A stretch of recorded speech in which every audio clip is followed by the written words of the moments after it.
Da cor da troca. Da cor do diálogo. Da cor da política. Da cor dos dados. Da cor da juventude. Da cor da educação. Da cor do legado. Da cor das mulheres. Da cor do futuro. A Voz da Cor, o podcast onde vozes diversas se encontram. A voz da cor. Olá, sejam bem-vindas, bem-vindos e bem-vindes ao A Voz da Cor. Eu sou o Thales Nota. E eu sou a Gabriela Araújo e hoje recebemos dois super convidados para falarmos sobre afroempreendedorismo e feiras pretas no Brasil. O empreendedorismo afro no Brasil é um fenômeno que vem ganhando destaque nas últimas décadas, especialmente em feiras de cultura negra e economia criativa, que impulsionam negócios e estão se multiplicando em todo o país. Um dos maiores encontros, a Feira Preta, gerida por Adriana Barbosa, por exemplo, movimentou mais de 7,7 milhões em sua 22ª edição, realizada agora em 2024. Para falar mais sobre esse tema, o nosso bate-papo vai contar com o Jonathan Silva e com a Ana Rosa Silva, que organiza as feiras afroempreendedoras no Alagoas e no Maranhão. Eu vou apresentar um pouquinho mais dos dois. A Ana Rosa é conhecida como Aninha Preta, é mãe do Brian, Vodunsi Agonjaí do Ile Axé Ogun Sogbo, formada em Pedagogia em Direito, afroempreendedora social, idealizadora e coordenadora geral da Feira Maranhão Preta, afroempreendedora da marca Anauá. Ela é gestora pública, chefe de Departamento de Gestão e Articulação da Secretaria de Estado da Mulher, Rainhas do Futuro 2024 pelo Instituto Rainhas, alumna do programa Ubuntu Vetor Brasil /Motriz, coordenadora nacional de políticas públicas das mulheres de Axé do Brasil e organizadora licenciada do TEDx Liberdade em São Luís, Maranhão. Seja muito bem-vinda, Ana. Você gostaria de complementar a sua descrição? Eu sou uma mulher preta, né, que uso tranças agora amareladas, bem loiras, para fazer uma distinção, assim, né, das nossas diversidades e variedades africanas, de como as mulheres pretas gostam também de se enfeitar e se embelezar. Eu sou essa mulher preta que busca realmente potencializar outras mulheres. Perfeito. A gente ia, inclusive, pedir sua áudio de descrição, né, para contemplar ainda mais os seus ouvintes. Agora eu passo para o Thales, que ele vai falar um pouquinho mais do Jonathan. Maravilha, muito feliz ali. A gente também está com o Jonathan Silva, que é administrador, especialista em estratégia de negócios e mercado pela USP e mestrando em inovação e transferência tecnológica na Profinit da UFAL, a Universidade Federal de Alagoas. Ganhador dos prêmios da Fundação TID Setúbal para apoio ao desenvolvimento de lideranças pretas e o de Pretos Empreendedores da Central Única das Favelas, a CUPA, administrador, cofundador da Rede Senafro em Alagoas, fundador da startup Former Afro, consultor em afroempreendedorismo e gestão de afronegócios, e ele também atua como conselheiro da Escola de Negócios da Reafro e mentor do programa Mente Preta, da Reafro e Amil, coordenador da Câmara Empresarial de Afroempreendedores da FEComércio de Alagoas. Seja muito bem-vindo, Jonathan. Faltou alguma coisa na nossa apresentação e também já vou pedir para você emendar na sua audiodescrição. Obrigado a todos, todas e todes, né? É um prazer estar aqui. Eu sou um homem negro, né? De 1,80 m, sou calvo, tenho barba grisalha, estou vestido camisa verde e estou muito feliz em compartilhar no meu espaço aqui, né, no espaço, um mini escritório, né, tem alguns livros, algumas referências ao quilombo aqui dos Palmares, né, essas cabeças aqui vêm da Serra da Barriga, e também tem alguns quadros, e é uma sala iluminada, então é um prazer estar com todos vocês e compartilhar um pouco dessa experiência com afroempreendedorismo. Maravilha, bem-vindos. A gente queria que vocês começassem contando, né, como é que vocês iniciaram as trajetórias empreendedoras de vocês. Queria que vocês falassem um pouquinho sucintamente sobre isso e como é que culminou na realização de uma feira afroempreendedora. Vocês se inspiraram em outras iniciativas? Você quer começar falando, Ana? Posso começar assim.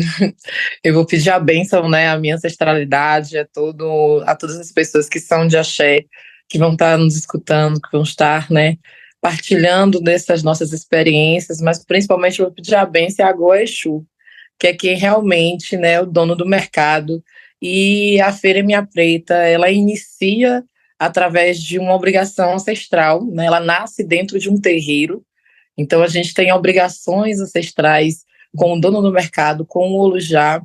Eu, por ser uma mulher de terreiro, sempre, desde pequena, né? Então, eu sempre acreditei muito, sempre tive muita fé nos meus ancestrais, mas principalmente nos voduns da minha terra, que é aqui, o Maranhão, né? E pensar na feira, na construção da feira, principalmente da MA Preta, ela foi construída com base na minha missão, né, de ser mãe dentro de um ilê, de trazer essa prosperidade pelo vodum que eu carrego, que é um vodum caçador, que é o vodum da prosperidade, que é aquele que vai alimentar a sua comunidade, a sua sociedade. Dito isso, eu posso dizer para vocês que depois desse sonho que eu tive com o Exu, e Exu me dava essa obrigação de abrir o mercado, ele dizia para mim, eu preciso que você abra o mercado, eu preciso lhe entregar a chave do mercado. Eu digo, não quero, porque a gente também, depois que é de axé, sabe que tem alguns compromissos que são para a vida toda, né? E apesar das dificuldades, a gente vai entendendo que a feira, ela é uma coisa muito dinâmica. É um espaço de, além de ter muito dinamismo, é um espaço de troca de experiências. Não é somente a parte comercial, mas assim, a parte principal que Exu traz para a feira dentro da Feira Minha Preta é o aquilombamento. É as pessoas se entenderem como pessoas que realmente precisam estar ladeadas umas com as outras para poder realmente prosperarem juntas. Então, a gente tem essa filosofia, tem essa missão ancestral dentro da Feira Minha Preta. E a feira nasce em 2018 com um caso de racismo. Nós éramos 10 mulheres que precisávamos estar comercializar dentro da Feira do Livro de São Luís. E nessa feira, os livreiros não queriam a gente porque a gente não tinha livros para vender. Então, eles queriam que a gente ficasse perto do banheiro, eles não queriam que a gente tivesse, eles cobraram um valor absurdo para que a gente pudesse ter 2 estandes, e a gente conseguiu ultrapassar todas essas barreiras. E em 2018, a gente teve um apoio muito, né, a gente se deu suporte, se deu apoio às mulheres, e a gente precisou do apoio de uma pessoa que era o Sebo Duarteiro, um homem branco que teve que vir para que a gente pudesse entrar na feira. Então, dali a gente entendeu, e eu entendi principalmente que realmente a gente precisaria de um espaço que fosse nosso, um espaço onde a gente pudesse transitar, que a gente pudesse estar e que as mulheres pudessem também comercializar seus produtos com dignidade. Porque geralmente as feiras pretas que a gente tem no Brasil, elas são feiras só com barraquinhas, são feiras que a gente tem sem a estrutura devida das grandes feiras que a gente encontra, né, em outros espaços, como as feiras de empreendedorismo, que quando a gente fala, eu sempre falo isso, eu gosto de pontuar, né, que as feiras de empreendedorismo são, na sua maioria, de pessoas brancas que têm condição de fazer o pagamento de um estande, enquanto as feiras pretas são de mulheres periféricas, quilombolas, mulheres de axé, são as mulheres que estão realmente dentro dessa base e que movimentam trilhões de reais no Brasil e que, infelizmente, não são vistas como mulheres que têm afronegócios, mulheres que são afroempresárias, mas que realmente precisavam dessa visibilidade. Então, a feira nasce em 2018, 2019, eu já formada em Direito, vou para a Câmara Municipal de São Luís e consigo, né, escrever, sem nunca ter escrito nenhuma linha de projeto de lei, conseguir escrever um projeto de lei para que essa feira se tornasse uma feira que fosse calendário anual do município de São Luís. Mas aí, por uma questão política, né, ela foi aprovada, foi sancionada, teve toda essa tramitação. Só que, como eu não sou de partido político, eu também não tinha esse suporte e apoio para que essa feira pudesse ter esse orçamento que traz dentro dessa lei, né, da lei que é da feira esse anual do município de São Luís, a gente não conseguiu realmente efetivá-la da forma como queria, que era com os estandes, com uma estrutura, que a gente passasse 8 dias, que todo mundo conhecesse, não somente os produtos, mas conhecesse a cara das mulheres que empreendiam, que afroempreendiam dentro do estado do Maranhão. Com isso, a gente não consegue fazer a SLZ através da lei, faz ela simples, né? Em 2019, ainda no mês de março, para poder dar visibilidade, e no ano de 2020 eu comecei a receber várias ligações, várias mulheres me procuravam, várias pessoas falavam comigo sobre violência doméstica, que elas estavam sofrendo violência doméstica, mas que elas estavam suportando aquelas violências porque elas estavam dependentes financeiras do companheiro, da companheira, e com isso eu digo, não, a gente vai precisar mudar essa estratégia. A gente fez uma feira online em 2020, né? E depois dessa feira online eu percebi que a gente precisava realmente fazer outras manobras. Em 2021 eu consigo fazer o projeto de lei para que essa feira se tornasse calendário anual do estado do Maranhão. Então a Feira Minha Preta é uma feira que ela é calendário anual do estado do Maranhão, para ser executada todo mês de novembro, fazendo referência ao afroempreendedorismo, capacitação e fortalecimento das culturas afro-brasileiras, né? E com isso a gente consegue um aporte financeiro, mesmo que seja um pequeno aporte financeiro do governo, para que a gente pudesse pelo menos ter a dignidade da estrutura. Então a gente vai para 2021 com uma feira, com uma imensidão de uma estrutura gigantesca. E com isso a gente conseguiu colocar 150 pessoas na rua, né, comercializando. Depois de 2021 a gente começou a ter uma certa visibilidade dentro do estado. E todas as vezes quando a gente vai fazer a feira, a gente faz as obrigações no terreiro, traz as caixeiras do Divino Espírito Santo, leva os pais de santo para fazer a abertura dessa feira. E com isso a gente conseguiu, né, fazer com muita dificuldade, né? Porque fazer feira preta no Brasil, a gente tem como referência a Adriana, que a gente tem que realmente tirar todos os chapéus assim para ela, porque ela afroempreendeu de uma forma que ela conseguiu fazer com que outras pessoas começassem a entender a importância de comercialização, de prosperidade, né, de luta pelo povo preto dentro dos espaços mais periféricos.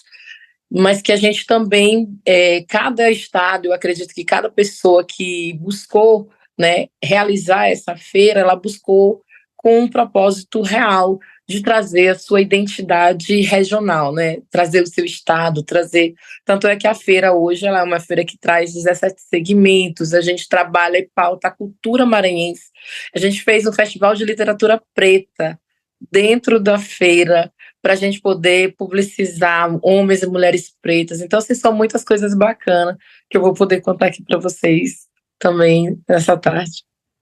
Gente, eu já tô querendo voar para visitar, né? E conhecer um pouco mais da Feira do Maranhão. Obrigada, viu? E você, Jonathan, você poderia compartilhar um pouquinho mais sobre o que te motivou, como é que é essa sua trajetória afroempreendedora e como é que você instituiu a feira aí em Alagoas? Tudo certo, né? Aninha, você falando um pouco sobre a sua história, né? E é quase igual a minha, né? Com os desafios, né? Eu começo essa questão do empreender e para mim, né? Sempre na minha família eu tive algumas referências que eram meus avós paternos, né? Então tias, enfim, que sempre fazia alguma coisa para se virar nos 30.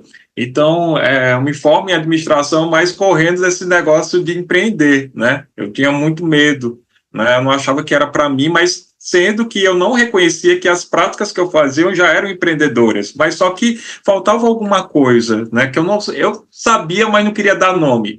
Aí passa um tempo, né? E esse nome justamente é o pertencimento, né? Eu não me sentia pertencente porque aquele mundo eu não me via, não me enxergava, né? Então foi graças a alguns projetos com microempresários e microempresários pretos, né, que de fato esse espírito empreendedor ele renasceu em 2016, né, junto com um ex-sócio. A gente funda aqui em Alagoas a Rede Senafro, justamente nesse período onde estava se discutindo muito sobre o que era o afroempreendedorismo, a representatividade negra à frente dos micro e pequenos negócios, e a gente faz o primeiro movimento, né, que é um pequeno seminário abordando esse tema, que era um tema quente no momento, e a partir daí a gente viu que era algo maior, né, a ancestralidade, né, como você também falou, né, segunda-feira, né, o abrir caminho por meio de Exu, né? Eu sou filho de Oxalá, então Oxalá guiou, né? Guiou para que isso virasse uma inquietação em mim. Então, em 2016, a gente transforma, né, o o Senafro, né, que era a junção das palavras Senafro, cena e afro, né, uma cena colocar negros em cena, mas uma coisa que incomodava bastante também era a questão quando se falava sobre economia criativa. Eu sentia um apagamento, né, quando se falava sobre esse setor. Não existiam pessoas pretas. Então, em meio a isso é que surgiu o Senafro, que, consequentemente, em 2017, a gente acrescentou o nome rede, né, porque a gente estava ali movimentando com algo maior do que a nossa compreensão, né. Tínhamos como referência, né, a Feira Preta, né, com a Adriana Barbosa, mas ainda a gente ficava nesse processo de teste. E em 2017 eu lembro que a gente revolucionou aqui, né, localmente, trazendo a história de 7 mulheres, né, o número 7 sempre na minha vida, mulheres que atuavam na questão do mercado da estética afro. Então, cabeleireiras, transistas, enfim, essas mulheres poderem contar a sua história. Então, e não era a questão também de, sempre que a gente preservou, não falar, você tem que fazer isso para ser sucesso, não, a gente queria também saber os desafios, o porquê não deu certo, e então, era muito interessante que a partir daí, né, dessas 7 mulheres, muitas deslancharam, né, então tem casos de meninas que fazia trança na frente de casa e que hoje possuem 2 salões de beleza, referência não só aqui em Alagoas, mas no Brasil inteiro, né? Então, foi a partir desse movimento que a gente viu, a coisa realmente é bem maior do que a gente imagina. Em 2018, a convite de Adriana Barbosa, eu viajo até São Paulo para conhecê-la e contribuir no projeto do Afrolab. E a partir desse momento, né, é que a gente tem a primeira edição da Feira Afro Criativa, né? Então, existia a Rede Senafro e dentro do projeto que a gente desenvolvia, a gente cria uma versão pequena desse experimento. O que seria a Feira Afro Criativa? Era não só colocar produtos, mas também serviços, e isso foi uma revolução para o mercado local, porque até então, quando se falava sobre feiras com pessoas negras, era aquela coisa, né? Coloca numa barraquinha, joga para lá e vamos ver o que acontece. Não se tinha um cuidado. E o engraçado da gente, que todo mundo perguntava, como é que vocês vão fazer isso? Aí, deixa conosco que a gente se vira. Então, a gente foi em busca de arquiteto, design, né, para fazer toda uma estética na qual ela trouxesse essa sensação de loja. Uma loja física, mas dentro de um espaço. E a gente foi ousado na época em que nós trouxemos esse pequeno experimento, essa versão pocket da Feira Afro Criativa para dentro do shopping, digamos aqui, de Maceió elitizado. E o pessoal tinha, assim, uma grande predisposição, uma acessibilidade sobre a importância, né, de ter essa representatividade do mercado, mas também ficava o que é que eles vão fazer, né? Então, chegou o momento que a gente teve que colocar a mão na massa e, de fato, definir como seriam os estandes, né? A gente não queria estande pequenininho, né? Semelhante também a essas feiras que a gente vê aí de negócio empresarial, nós não queríamos aquilo, a gente queria algo único que falasse e dialogasse diretamente com o que a gente estava colocando. Representatividade, a cultura negra em foco, né? Tudo que a gente levava no nome. E, de fato, aconteceu, né? A gente colocou seis afroempreendedoras, e essas afroempreendedoras, na grande maioria, era da área da moda, e basicamente a gente ocupou o shopping durante 16 dias, né? Uma coisa que só eram 2 dias, a gente ficou 16 dias, né? Hoje eu posso dizer que eu sou expert em trabalhar em shopping, sei de todos os acontecimentos, eu sou uma pessoa muito curiosa, né? E eu ficava imaginando como é que essa galera do shopping conseguiu colocar esse carro aqui dentro, né? O que é que acontece? Então, durante as madrugadas, eu fui vendo tudo que acontecia, né? Como as lojas e como nascia tudo que acontece dentro do shopping. Então, a gente ocupou durante 16, né? É um número também muito importante da minha vida, 16, e a coisa aconteceu. Em 2019, nós estávamos com 30 afroempreendedoras, né? Então, a gente pôde contemplar pessoas da área de serviços, então tinha arquitetas, design gráficos, design de interiores expondo com a gente. Nós tínhamos uma parte de gastronomia afro, fora a questão da moda, né? E também a parte de estética. E nós fizemos um pátio desse mesmo shopping, agora numa estrutura bem maior e também pensada por nós, né?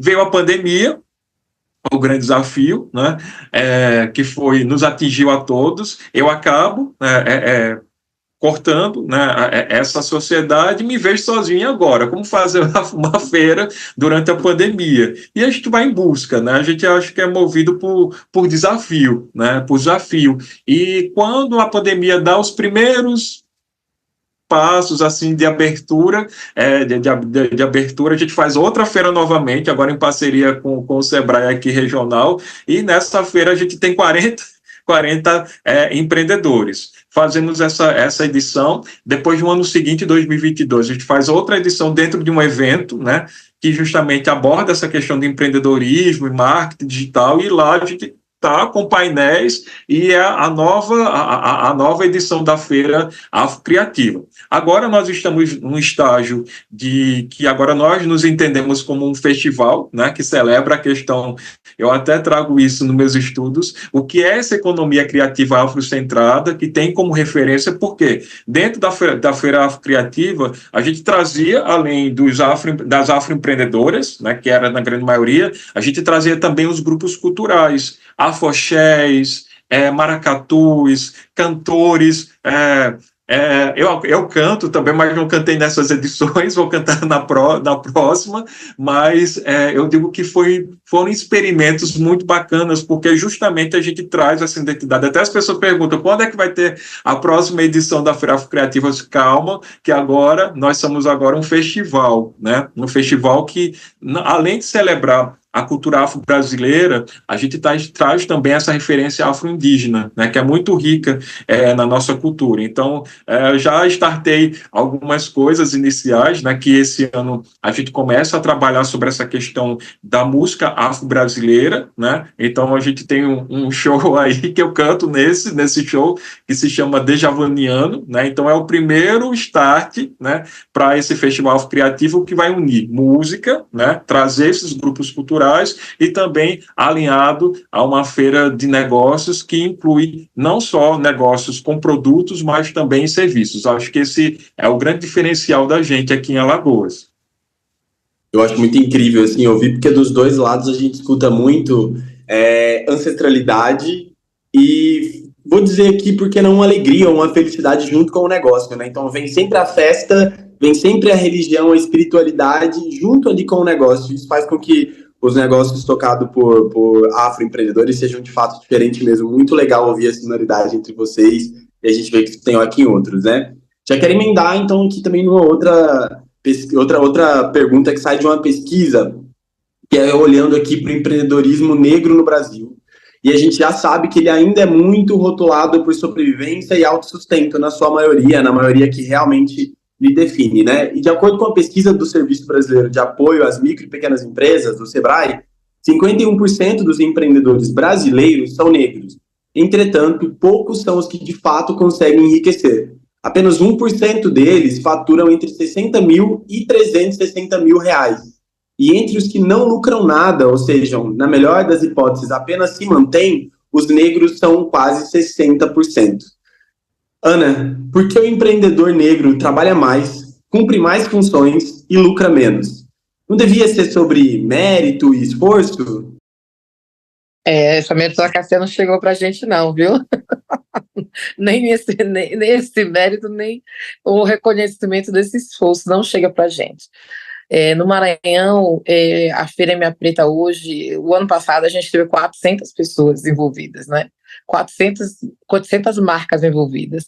A gente, todo mundo me chamou, Ana, tá muito louca, como é que tu vai botar essas 400 pessoas aqui dentro dessa feira? Eu digo, todo mundo vai vir, porque a gente está com 33 quilombos, sendo 32 quilombos rurais e um quilombo urbano, que é o Quilombo da Liberdade, o maior da América, né? Com 162 mil habitantes, esse território. E uma das coisas que eu sempre falo com o Sebrae uma das propostas, porque o Sebrae também é parceiro da feira, sempre está nos apoiando, só que o que isso representava para o Sebrae? Como a gente tem 400 marcas, por que a gente não faz, entendeu? Todo mundo se transformar em MEI e essa feira se torna uma das maiores feiras do Brasil. Simplesmente porque a nossa população preta, afrodescendente, não teve educação financeira. Se eu fosse uma pessoa muito desonesta, eu colocaria 400 pessoas para terem 400 marcas, para fazer, entendeu, consultoria. Mas eu sempre pauto isso dentro das reuniões do Sebrae, tanto é que esse ano a gente consegue ganhar a primeira consultoria do Sebrae de educação financeira, sem ser para microempreendedor individual. A gente conseguiu convencer o Sebrae de que era muito mais fácil o Sebrae educar financeiramente as pessoas, porque eu tenho exemplos, assim, reais dentro da feira, de pessoas que comercializam seus produtos todos, 2, 3 dias, 8 dias, e quando termina, gente, vamos fazer ali uma participação de um parceiro que precisa de uma feira, né, para comercialização, vamos 30 pessoas, são 400, a gente vê, né, quem tem disponibilidade, tem produto e tal.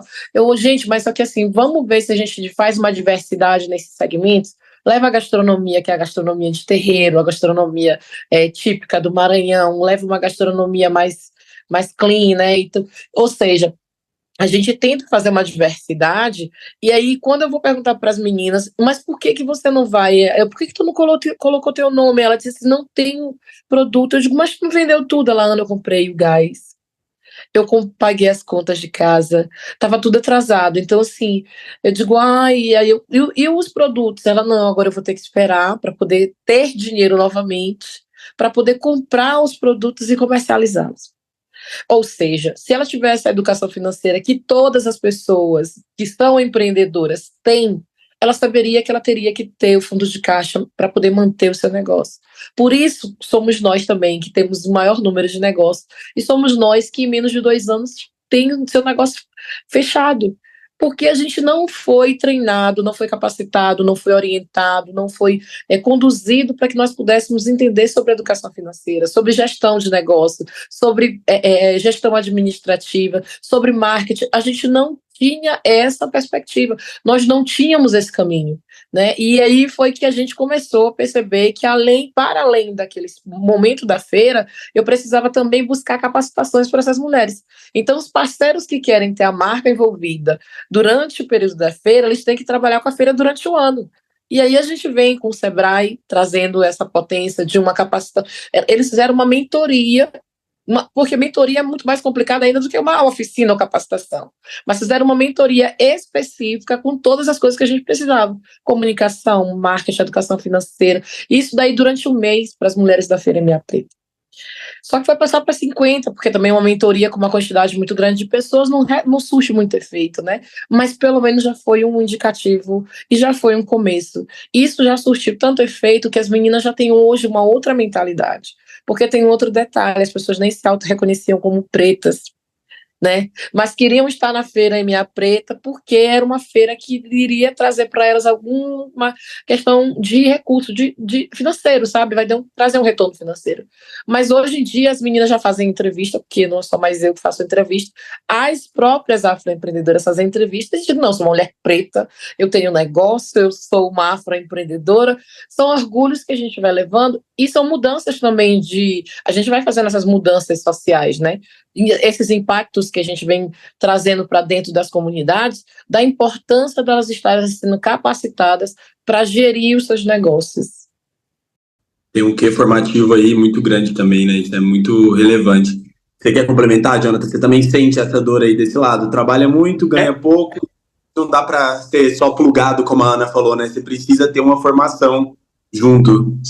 Sim, né? Eu concordo com o que a Ana falou, né? Então, os nossos negócios, eles têm uma grande dificuldade nessa questão da condução, né, da gestão em si, e também, né, a gente falta dinheiro, né? Mas como você vai ter acesso, às vezes, até um crédito, se o teu negócio ele não está bem estruturado, né? Você não sabe quem você vai atender, quais canais você vai ter para se comunicar com esse público. Mas um outro fator que eu digo também, e durante muito tempo foi um fardo, né? Eu acho que agora está mudando um pouco, que duas coisas pareciam que não podiam se misturar.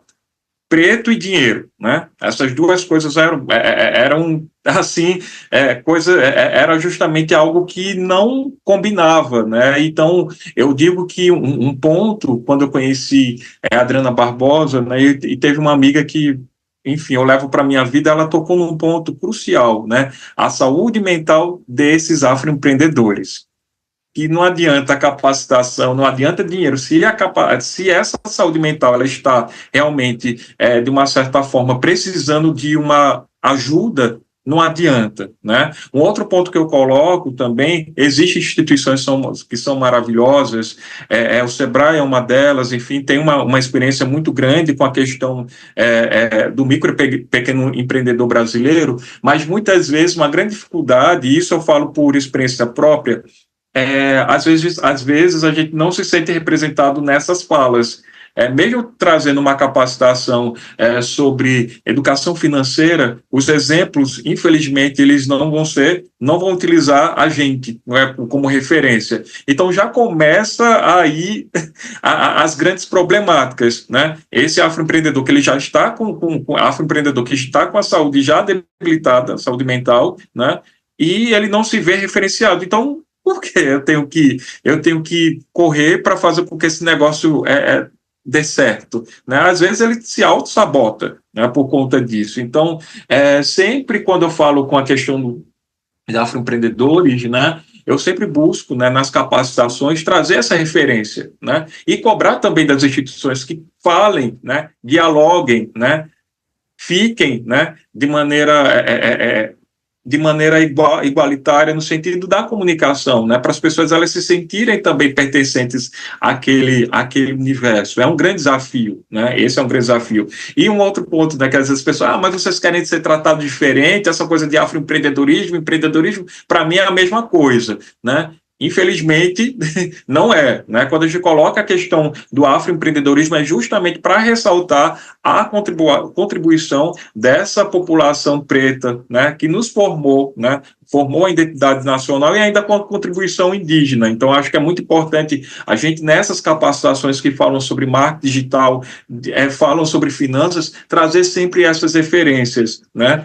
E por isso que eu digo, né, que ainda é um grande desafio para que esses afroempreendedores eles penetrem com toda a força. Somos um mercado em potencial, né? A gente vê aí, por isso, eu pegar um recorte, por exemplo, do mercado da estética, né, produtos cosméticos, tem gente aí bilionária, né, ganhando, né, ganhando durante muito tempo. A gente sabe que a indústria nunca nos olhou, nunca nos percebeu, e agora que viu, nossa, eles consomem, né, e eles têm grana, né, o nosso povo é um povo rico, né, mas infelizmente por conta de N questões, né, a gente ainda fica limitado, né, mas por isso que a gente precisa ainda ter esses espaços de formação, de uma formação afrocentrada, né, eu bato nessa tecla para que a gente veja a potência que nós somos, né? E que nós temos história. Então, eu acho que isso é fundamental, né? Para que a gente venha, de fato, né? Mudar esses números e essa visão. É só uma questão de ajuste, né? Mas eu acho que o começo por aí é realmente vendo essa questão da saúde mental, né? Quando esse afroempreendedor, essa afroempreendedora está, né? Com o emocional estável e ele sabe de qual raiz ele pertence, aí sim, né? Agora sim, acho que é possível. A gente sabe que empreender aqui nesse país tem os desafios, principalmente para nós que somos pretos, mas quando a gente tem essa consciência que agir em rede tem mais impacto que agir solitariamente, né, a gente começa a ver essa potência que a gente está vendo aqui, né? A história de Ana é super inspiradora para mim, né? Colocar 400 afroempreendedores no espaço e fazer com que eles vejam que eles também são um povo próspero, para mim, isso é um grande fator de inovação, né? Coisas que muitas vezes, né, nos espaços que eu frequento, não vê isso como inovação, mas eu vejo e quando eu tenho oportunidade eu falo. Vocês precisam olhar, né, além, né? Além. Então, acho que o momento que nós estamos agora parece ser uma fala militante, mas a gente faz a nossa militância dentro dos espaços que nós estamos. Justamente fazer com que o povo preto que empreende ele possa enxergar, né, o seu potencial, ajustar o que é necessário, né, isso é fundamental e isso é através de capacitação, mas essas capacitações elas devem também falar a nossa língua, né, nos ter também como referência. Eu acho que é um dos primeiros passos para que a gente possa começar a vislumbrar um povo preto próspero nessa geração e nas futuras. É assim que eu acredito. Vocês já começaram a falar que os negócios afro, né, os afroempreendedores, eles apresentam características muito inovadoras e que se diferenciam dos negócios liderados por pessoas brancas, como conhecimento aprofundado das necessidades da população negra, o fortalecimento em rede, o valor agregado e também uma forma de combater o racismo estrutural. Que outras características, além das que vocês falaram, que a gente pode perceber nesse empreendedorismo afro, Jonathan? Eu percebo, né, essa questão de redes, né, redes de cooperação, né, eu acho que é uma característica muito, muito forte, né, além de ter esse olhar referenciado, né, que é trazer a ancestralidade como uma proposta de valor, né, isso é até usado, né, como né, que você utiliza da sua ancestralidade no sentido de saber a quem você pertence, de qual raiz você sai, para trazer isso como uma forma de proposta de valor dentro do teu negócio. Eu acho que essas características são fundamentais. E outra coisa, né, que ainda até agora, daqui a uns dias vou apresentar um artigo sobre isso, a questão da diversidade e inclusão, né? Ainda não se tem instituições que trabalhem isso tão bem. Às vezes são diversas, mas a inclusão ela fica bem longe. E nos afronegócios, essa questão esse fator de inclusão e diversidade, ele já faz parte porque a gente já é preterido desde a infância, né? Até antes do nascimento, né? Então, para enfrentar um vilão eu digo que ele se disfarça de diversas maneiras, que é o racismo, né? É preciso a gente ter os nossos mecanismos de defesa, né? E justamente, né, são esses meios, por meio de redes colaborativas, através de feiras, né, através dessa questão do reconhecimento da nossa história, eu digo que é um fator primordial para se diferenciar e dizer, o afronegócio, ele tem essas características, né? Então, Ana, essa visão que eu tenho mediante a minha pouca experiência, né, dentro desse universo do afroempreendedorismo. Complementar, Ana? Para mim, assim, eu sempre falo que a gente é potência, né? O afroempreendedorismo é uma potência, uma expansão, mas a gente resgatar histórias. A gente realmente trazer para o nosso povo nomes e histórias de mulheres que prosperaram. A gente tem as irmãs da Irmandade da Boa Morte, né? Que foram consideradas as negras minas, as mulheres que comercializavam dentro das feiras, e que são dos grandes exemplos que eu trago para a minha vida, né? Teve a Rayana Gotmei, que foi sequestrada, escravizada e levada para o Maranhão, e que por anos foi reverenciada como a nossa patrona da Feira Minha Preta, porque a gente trazia para todo mundo, todas as vezes quando a gente ia falar sobre a Feira Minha Preta, a gente falava sobre a história da rainha, uma história que foi literalmente invisibilizada e teve um apagamento histórico dentro do próprio Estado. Então, hoje as pessoas conseguem falar sobre isso. Então, as feiras, né, o afroempreendedorismo, ele tem essa função social de trazer a história, né, e fazer com que os nossos povos, né, porque nós somos vários povos de matrizes africanas que vieram para cá, para o Brasil, que todo mundo consiga entender que um dia, realmente, os nossos ancestrais, eles foram, inclusive, comercializados, mas que hoje, nós, enquanto pessoas pretas, vamos ter que reverter essa situação, vamos ter que mostrar o potencial, porque a construção desse país foi feita por mãos pretas, né? Então, quando a gente fala de um quilombo, de uma pessoa que é quilombola, de uma pessoa que é ancestral, de uma pessoa que ela tem a descendência preta, a gente fala de tecnologias ancestrais absurdas. Então, assim, a gente fala sobre a tecnologia da engenharia africana que veio para o Brasil e utilizou óleo de baleia para colar pedra, para construir muros, né? Para construir pontes. Então, assim, a gente precisa resgatar isso, a gente precisa fazer essa valorização real do que é cultural, mas do que é ancestral e do que é histórico, porque isso também é didático, né? A gente educa as pessoas de uma outra forma. Então, eu acho que as feiras, o afroempreendedorismo tem essa função. Só complementando também o que a Ana fala, Ana, eu tive uma mentorada que hoje também é minha sócia, que justamente ela se inspirou no negócio dela através das Negras Minas, né? Então ela trabalha essa questão da diversidade e inclusão por meio do olhar da história dessas mulheres, né? Que é bastante rica. Então vocês observam, né? Que o que a Ana complementou agora e falou, né? É justamente isso, né? Nossa inspiração está por meio da nossa ancestralidade. Então, esse é a primeira característica de um afronegócio que eu considero importante. E só para pontuar, elas tinham testamento, tá? As mulheres de Minas Gerais, da Bahia e do Maranhão, elas tinham testamento, elas tinham heranças, eram mulheres prósperas real. Então, assim, e foram através da ancestralidade do jogo do búzio que elas, inclusive, compravam euforia dos irmãos para poder dar liberdade para eles e fazer com que a gente tivesse uma rede. Essa primeira rede no Brasil de comercialização começa com a Irmandade da Boa Morte do Recôncavo da Bahia. E ela nos ensina muito essa irmandade, porque ela nos ensina que a prosperidade ela não é um erro para o povo preto. Pelo contrário, nós precisamos ser prósperos, inclusive para poder colaborar com os nossos irmãos, darmos segmentos e potencializarmos outras pessoas para essas pessoas também serem prósperas igual a gente. E aí são essas trocas que vão fazendo com que a gente realmente se torne ricos, não é somente a questão financeira. E é muito bom ver que essa prosperidade desde sempre esteve muito ligada com a liberdade, né? Assim, né? E até hoje também tem a ver, acho que a educação financeira, que foi o ponto que a Ana trouxe, bate muito nesse ponto também, né? Quando você tem noção de tudo que você pode fazer, você é mais liberto para ser, assim. Incrível.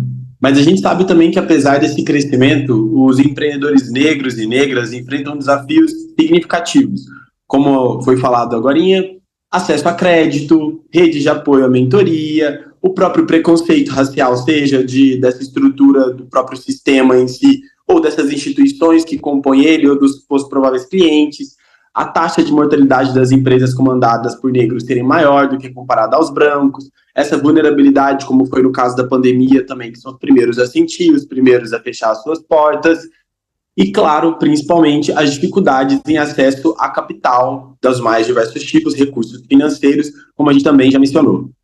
Ana, você como uma gestora pública, o que você também olha aqui que poderia ser complementado por próprias políticas públicas, onde a gente conseguiria ir além, enquanto estrutura mesmo pública e que fomenta o empreendedorismo? E também queria ouvir de vocês dois, começando aí pela Ana também, o que faz vocês continuarem empreendendo mesmo apesar de todas essas dificuldades? Então, primeiro, essa visão aí de políticas públicas, o que está faltando, depois ouvir o que está faltando aí, o que está faltando, por que mesmo com tudo isso, essas adversidades todas, esse povo gosta de sofrer e quer estar lá ainda lutando para garantir esse espaço. Diga lá, Ana. Eu, enquanto gestora pública, eu encontro uma série de dificuldades. O racismo estrutural, institucional, é um dos primeiros, né? Porque você ser gestora pública para pautar a população preta dentro de uma estrutura totalmente branca é adoecedor. É bem adoecedor. Porque você precisa estar o tempo todo reafirmando que nós somos maioria, né, populacional, nós somos quem mais produzimos, nós somos quem sustentamos as bases do comércio, né, do comércio local, mas que os investimentos sementes, os investimentos, as linhas de crédito, os editais não conseguem nos abraçar. A gente vê pela Lei Paulo Gustavo, e eu sempre pontuo isso, porque para mim é uma dor muito grande, quando eu vejo as mulheres que trabalham com artesanato não conseguirem emitir nem a carteira do artesanato. Então, assim, quando a gente tem políticas que elas ficam inacessíveis para quem mais precisa, nós temos realmente um problema.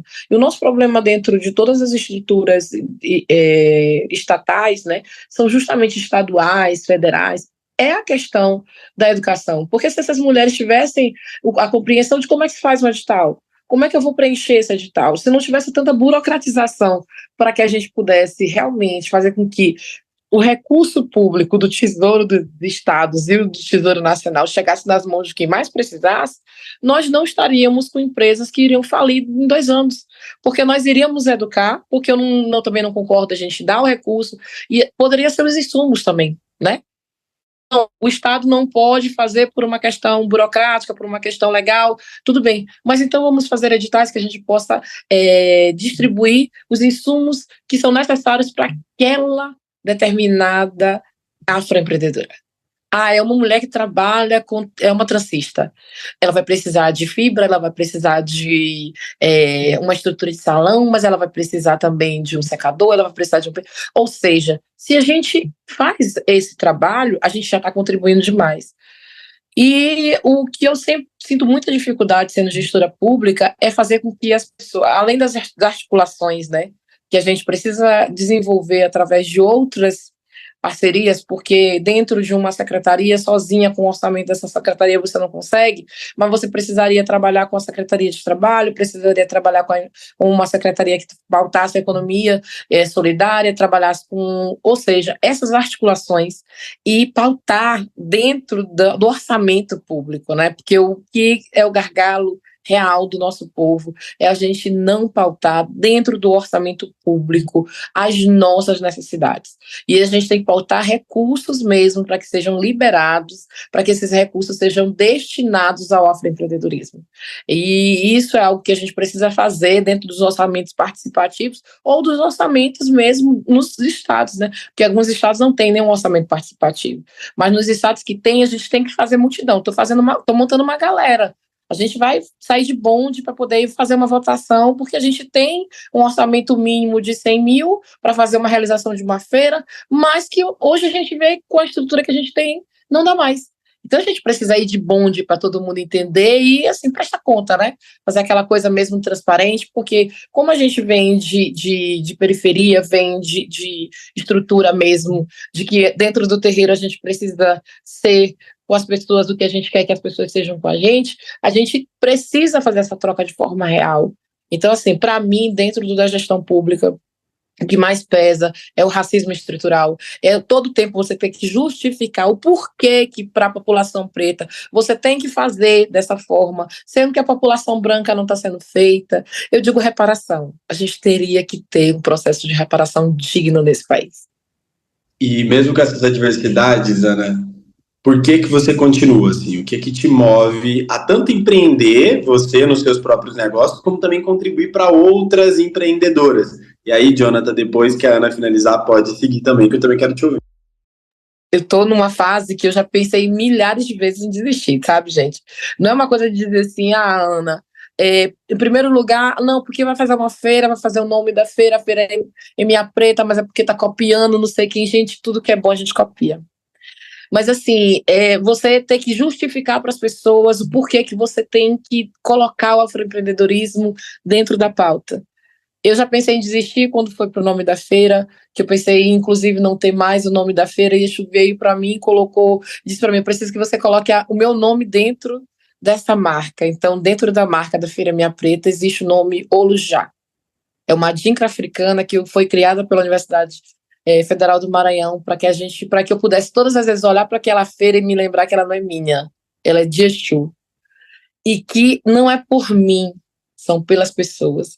E todas as vezes que eu pensei em desistir, foram as mulheres que trabalham junto comigo, que me viram meio que recuando, meio que cabisbaixa, que me disseram, você não está sozinha, você nunca esteve sozinha.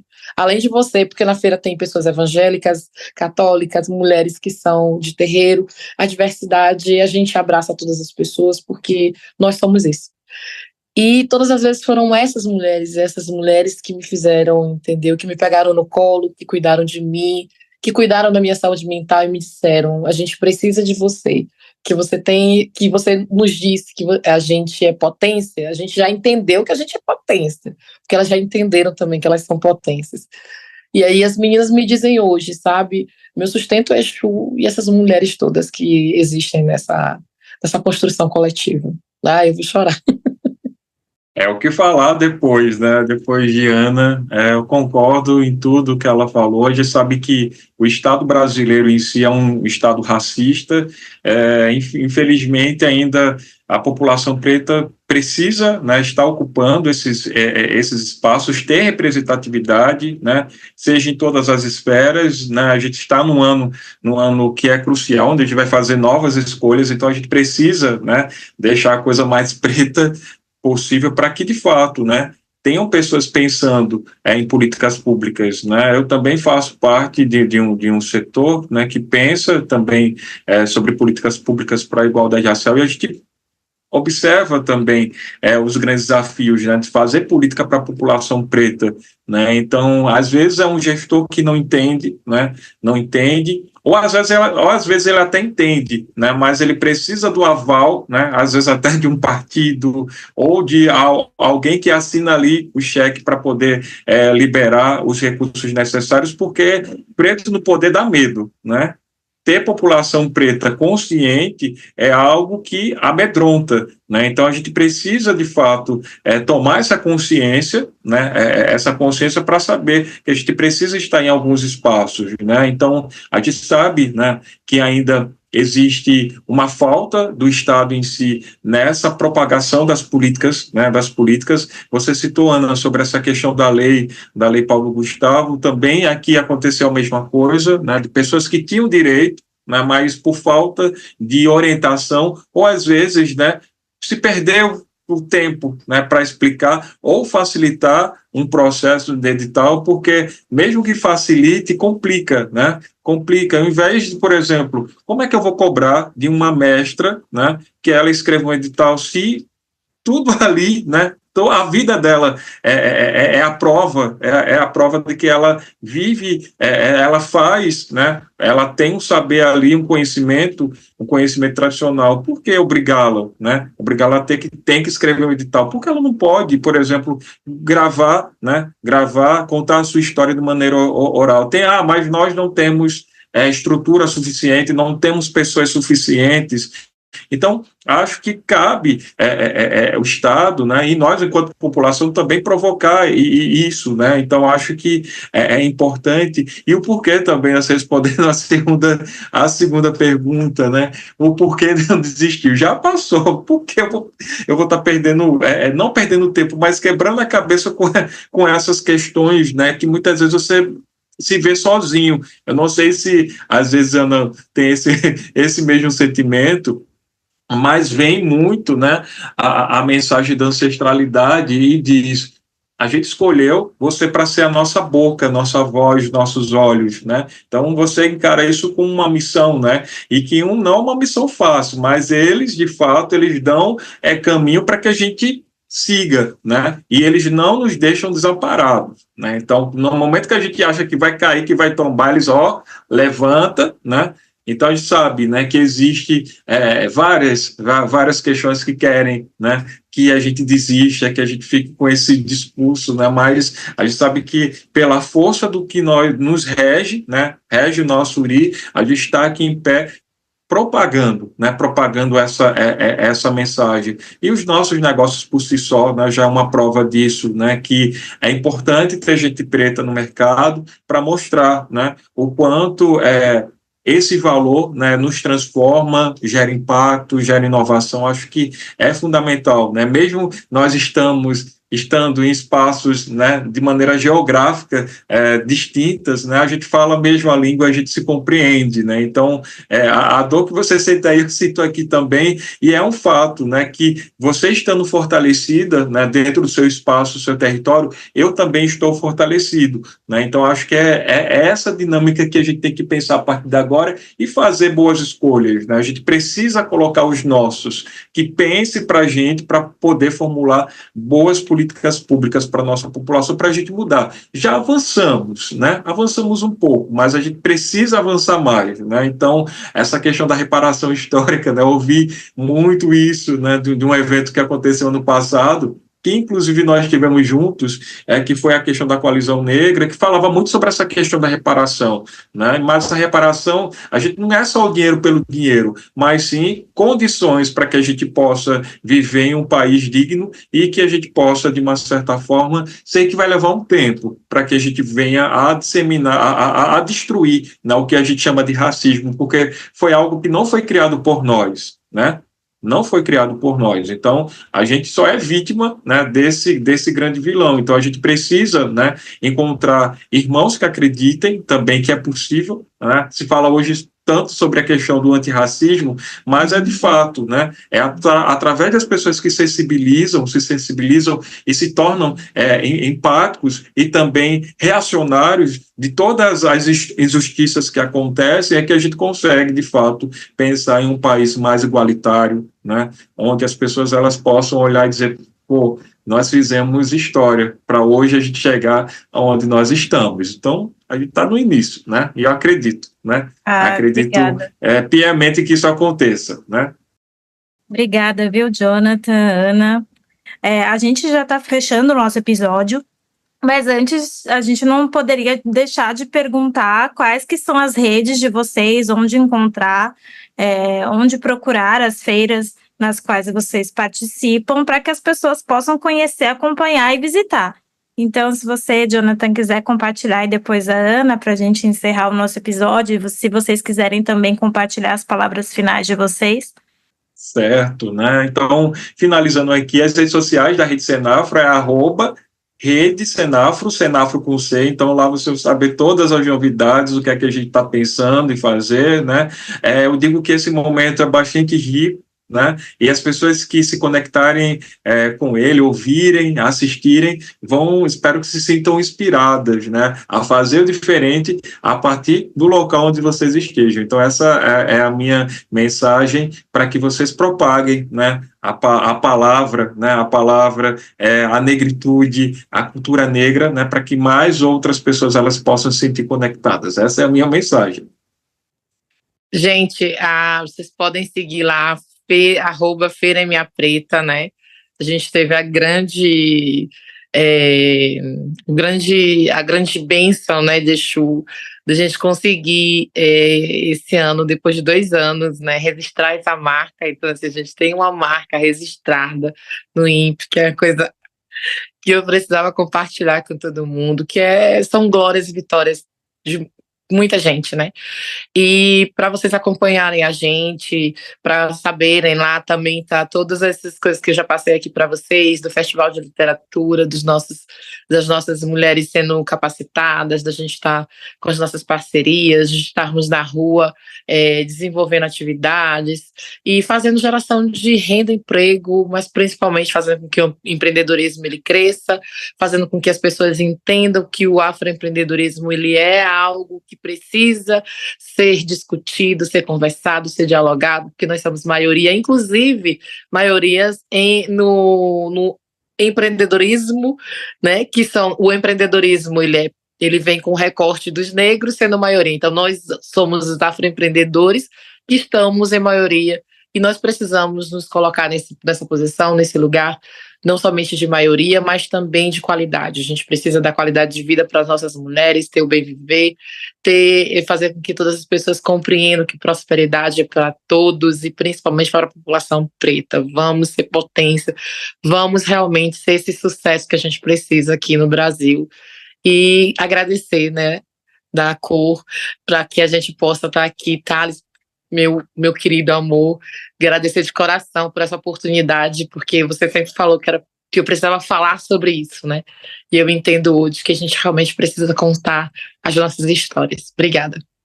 Isso é fundamental, viu? Agradecer também a da cor, Thales, né, por essa conexão, por conhecer também a Ana. A gente já se conhecia, só precisava desse encontro e é isso, né? Vamos fluir. Olha, Gabi, vou ter que falar uma coisinha bem breve aqui, assim. Primeiro que eu estou muito emocionado, muito feliz com esse episódio, né? Porque é algo que eu acredito muito e acho que resume, vocês falam muito e me inspiram muito numa frase que eu acredito muito, né? Eu trabalho com startups, para quem só me conhece pelo da cor aqui, e a startups é meio que o que a gente está falando da economia do futuro, né? As profissões do futuro, a tecnologia, tudo do futuro. E a gente está falando da economia do futuro e eu não admito fazer parte, poder contribuir com ela e ela continuar sendo uma economia excludente, onde as desigualdades vão ser só reforçadas e o povo preto vai estar fora completamente, o povo pobre, marginalizado, fora dentro dessa estrutura de economia do futuro. Então, que bom saber que vocês estão aí espalhados pelo Brasil, fazendo essa economia ser cada vez mais preta e o futuro cada vez mais preto. Que honra, viu, gente? Obrigado demais por terem aceito esse convite aí. A gente só agradece, muito obrigada por terem aceitado o convite e Thales, obrigada pelas conexões. Espero que vocês possam participar não só agora do nosso podcast, mas de outras oportunidades. A gente tem outras formações dentro do Dacor. Espero que continuem seguindo a gente em outras iniciativas. Eu vou esperar o Dacor em novembro aqui no Maranhão, viu? Ai, já estamos. Também, viu? Queremos demais. Sim, né? Eu quero ir. Ele vai fazer várias conexões, né? E a gente agradece mais uma vez a Ana e o Jonathan pelo compartilhar, né? E por contar como é que eles ajudaram a criar essas redes de empoderamento e fortalecimento da cultura afro e do empreendedorismo afro. E esse episódio fica por aqui. O roteiro foi elaborado pela Juliana Ribeiro, com revisão minha e do meu amigo Thales Nota. A edição é da Maísa Giradello Barbosa e da Toro Áudio.